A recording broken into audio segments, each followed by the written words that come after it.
Germany just spent $500 billion on green energy and somehow managed to make everything worse. Their electricity costs 3 times more than it did before. Factories are fleeing the country in droves, and on cold winter nights they're burning more coal than ever. This isn't some anti-renewable propaganda. This is what actually happened to Europe's largest economy when they bet everything on wind and solar. But here's what nobody saw coming. Deep in the German government archives, energy analysts recently uncovered internal documents showing officials knew this would happen years before they pulled the trigger.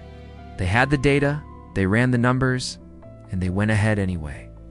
The reason why they ignored their own experts reveals something far more disturbing about how modern governments make decisions that affect millions of lives. The story starts on March 11, 2011. A massive earthquake hits Japan, triggering a tsunami that slams into the Fukushima nuclear power plant.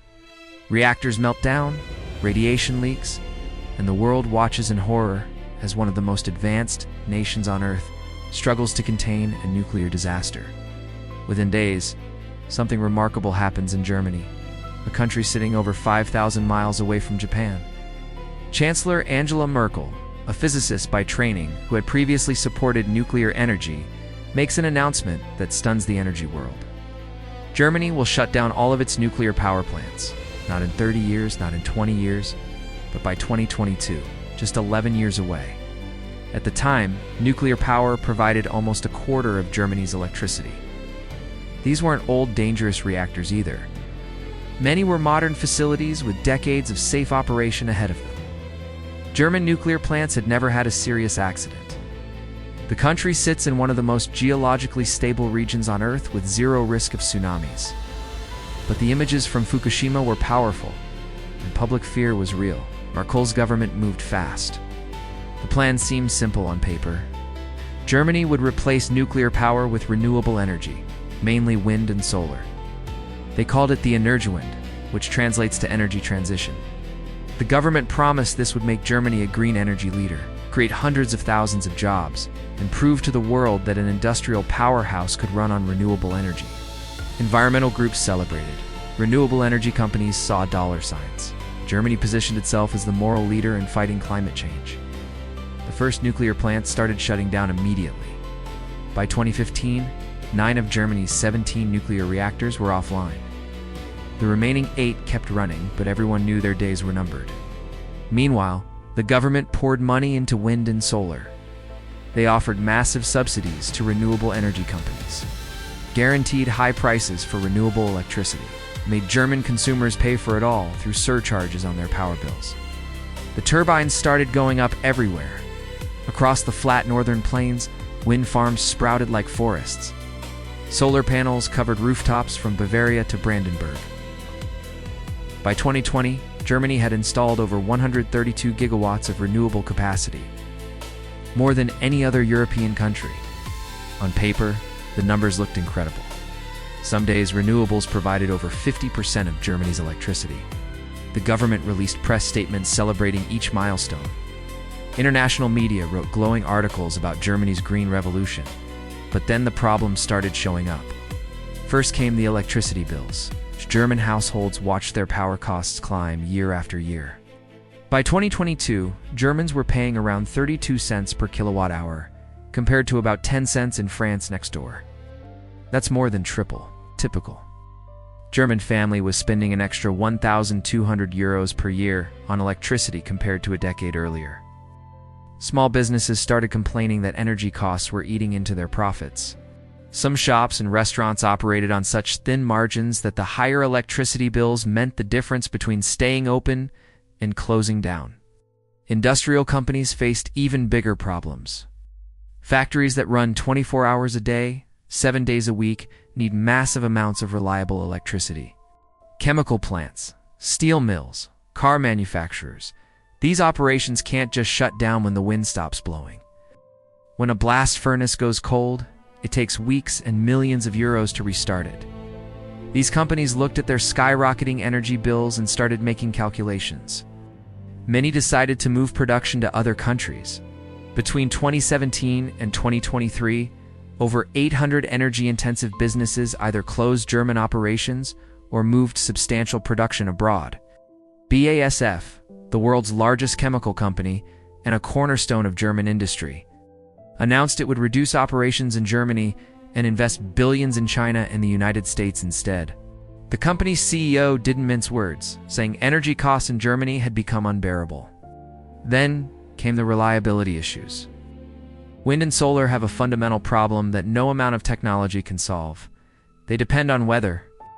Wind turbines only generate power when the wind blows at the right speed, not too slow and not too fast. Solar panels only work when the sun shines, which means zero output at night and reduced output on cloudy days. In northern Germany, solar panels might run at full capacity only 10% of the time. This creates wild swings in electricity production. On a sunny, windy spring afternoon, Germany might generate so much renewable electricity that prices go negative, meaning they actually pay other countries to take the excess power. But on a cold, dark winter evening, when everyone turns on their heaters and lights, wind and solar output drops close to zero. Traditional power plants can adjust their output to match demand. Nuclear plants run steady 24 hours a day. Coal and gas plants can ramp up and down as needed. But Germany was shutting down its steady nuclear baseload and relying more on unpredictable renewables. To keep the lights on, they needed backup power for when renewables failed. That backup came from the dirtiest source possible, coal. Old coal plants that were scheduled for retirement got kept online. New natural gas plants were built. And on those cold winter nights when wind output dropped and solar produced nothing, Germany burned coal and gas like it was 1985. Some evenings, coal provided over 40% of Germany's electricity. This created an absurd situation. Germany was spending hundreds of billions on green energy while simultaneously burning more fossil fuels. Their carbon emissions weren't falling as fast as planned. In some years, emissions barely dropped at all. Meanwhile, France next door was producing electricity that was 90% carbon-free thanks to nuclear power and paying a fraction of the cost. French carbon emissions per unit of electricity were about 1/6 of Germany's. The grid itself started having problems. Electricity grids need to maintain a precise frequency of 50 Hz in Europe or 60 Hz in the United States. High or too low and equipment gets damaged, potentially causing blackouts. Traditional power plants with big spinning turbines naturally stabilize the grid frequency. Renewable sources, especially solar panels, don't provide this stabilization. As Germany added more renewables and shut down more traditional plants, grid operators struggled to maintain stability. They had to make emergency interventions to prevent blackouts over 1,000 times in 2022 alone, compared to just a handful of interventions per year before the energy transition. Germany also faced a geographic problem. The windiest areas are in the north, near the coast. The biggest industrial centers are in the south. This means massive amounts of electricity need to flow from north to south. But Germany didn't have enough transmission lines to handle this. Building new power lines in Germany takes forever because of environmental reviews, local opposition, and bureaucratic delays. Projects that should take 3 years were taking 10 years or more.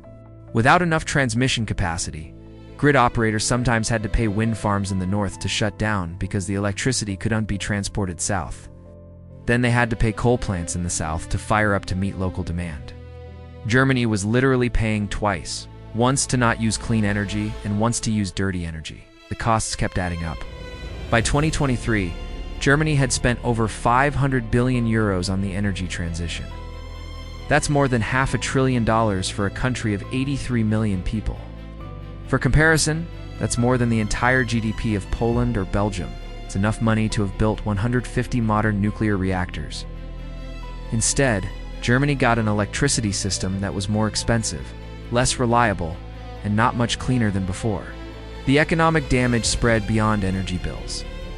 German manufacturers compete globally on quality and precision, not on low costs. But when your energy costs are triple those of your competitors, that advantage disappears.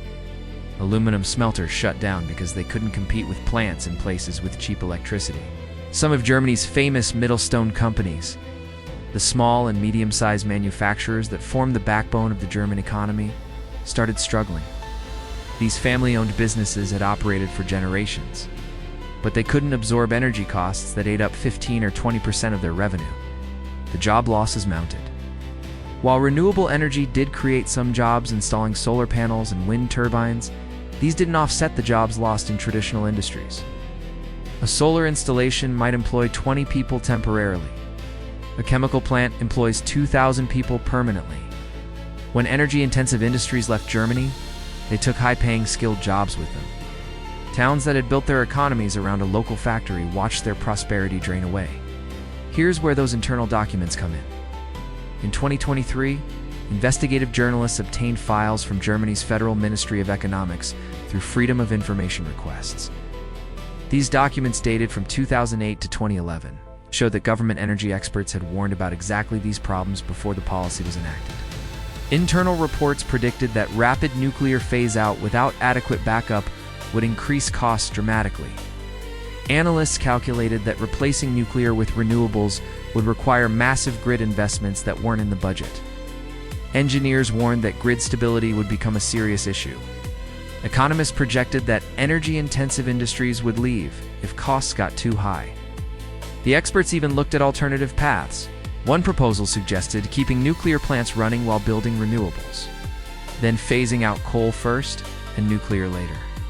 This would have kept electricity cheap and reliable while actually reducing carbon emissions faster.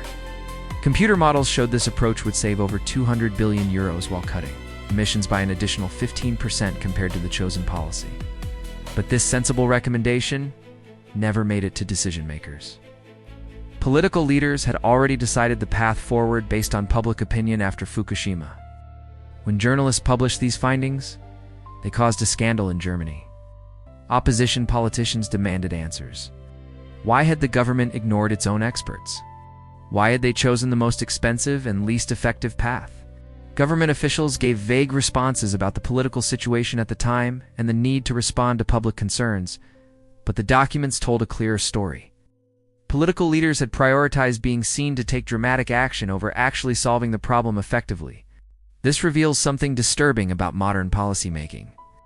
Governments commission expert studies and analysis, but then ignore the results when they conflict with political goals. The appearance of action becomes more important than effective action. Leaders want to announce bold initiatives that generate positive headlines. Even when quieter, less dramatic approaches would work better. The German government wanted to declare itself a green energy leader. Actually achieving clean, affordable, reliable electricity was secondary to that political goal. The consequences keep getting worse. In April 2023, Germany shut down its last 3 nuclear reactors. These plants were still safely producing large amounts of clean, cheap electricity. But the government kept its commitment to phase out nuclear completely. Within weeks, coal use jumped. Germany started importing more electricity from neighbors, including French nuclear power. The country that positioned itself as Europe's green leader was now buying nuclear electricity from France while burning more coal at home. Winter of 2023 brought an energy crisis. Russia's war in Ukraine disrupted natural gas supplies that Germany depended on for heating and backup electricity generation. With nuclear plants shut down and renewable output low during dark winter months, Germany faced a real possibility of blackouts. The government launched emergency campaigns asking people to reduce electricity use. Industrial companies received warnings that they might face forced shutdowns to prevent grid collapse. Some factories that had stayed in Germany, despite high costs, started making plans to leave. Not just because of prices anymore, but because they couldn't count on having power. The economic toll became undeniable. In 2023, Germany entered a recession while most of Europe saw modest growth. High energy costs were cited as a major factor. Business confidence dropped. Investment fell. The German economic model, which had made the country rich for decades, was breaking down. And energy policy was a big part of why. Other countries watched and learned the wrong lessons. Some saw Germany's struggles and decided to double down on nuclear power. France announced plans to build new reactors. Poland, which had never had nuclear power, decided to build its first plants. The United Kingdom pushed forward with new nuclear projects. But other countries looked at Germany's renewable energy capacity numbers and decided to copy the policy, ignoring the results. They focused on installed capacity rather than actual outcomes. This distinction matters enormously. Germany has installed 132 gigawatts of renewable capacity, but those sources combined produce electricity equivalent to only about 40 gigawatts, running constantly because of their intermittency. The country shut down 20 gigawatts of nuclear capacity that ran 24 hours a day. On paper, renewables more than replaced nuclear. In reality, they didn't come close. Countries that copied Germany's approach without understanding this math set themselves up for the same problems. The green energy lobby fought back against criticism. They argued that renewable costs were falling and that Germany's high prices were temporary growing pains. They pointed to days when renewables provided 80 or 90% of electricity as proof the system worked. They blamed fossil fuel interests for spreading doubt. But the math didn't support their optimism. Yes, the cost of solar panels and wind turbines had fallen dramatically, but the cost of building and maintaining the grid infrastructure to support them kept rising. Those cheap solar panels didn't help much when you needed billions of euros worth of new transmission lines and backup power plants. Some advocates admitted the problems but claimed they proved Germany didn't go far enough. They argued that if Germany had installed even more renewables and more battery storage, the system would work. But the numbers don't support this either. Current battery technology can store enough electricity for hours, not the days or weeks needed to cover extended periods of low wind and solar output. Even if battery costs fell by 90%, storing enough electricity to power Germany through a week-long winter high-pressure system with no wind would cost hundreds of billions of euros. That's on top of the 500 billion already spent. Germany's experience offers clear lessons. First, base decisions on engineering reality rather than political wishes. Physics and economics don't care about your policy goals. Wind and solar are intermittent, and no amount of political will changes that. Second, when experts warn about problems, listen to them even if their message is inconvenient. Third, proving you're serious about an issue requires effective action, not just dramatic action. Shutting down nuclear plants that produced clean electricity didn't help the climate. It just made electricity dirtier and more expensive. Fourth, policy should focus on outcomes rather than methods. The goal was reducing carbon emissions affordably. Nuclear power achieves this better than renewables for baseload electricity. But anti-nuclear ideology prevented Germany from using the most effective tool. Fifth, beware of sunk cost fallacy. Germany has spent 500 billion euros and gotten poor results. But the government keeps doubling down on the same approach, rather than changing course. Finally, political leaders need humility about the limits of their knowledge and the complexity of technical systems. The tragedy is that Germany could have had it all. Modern nuclear plants paired with some renewable energy could have provided cheap, clean, reliable electricity. Carbon emissions would have fallen faster. Jobs would have stayed in Germany. Families would have saved thousands of euros on power bills. The environment would have benefited more. But ideology and political calculations overruled sound policy. Today, Germany is stuck. They can't easily reverse course because the nuclear plants are shut down and would cost billions to restart. The renewable infrastructure is already built. The grid is already modified to accommodate it. The country has to live with the consequences of decisions made over a decade ago, based on panic rather than reason. Meanwhile, German families pay some of the highest electricity prices in the world. German factories close or move abroad, and German coal plants keep burning to keep the lights on during those cold, dark, still winter evenings when renewable energy produces almost nothing, and everyone needs power most.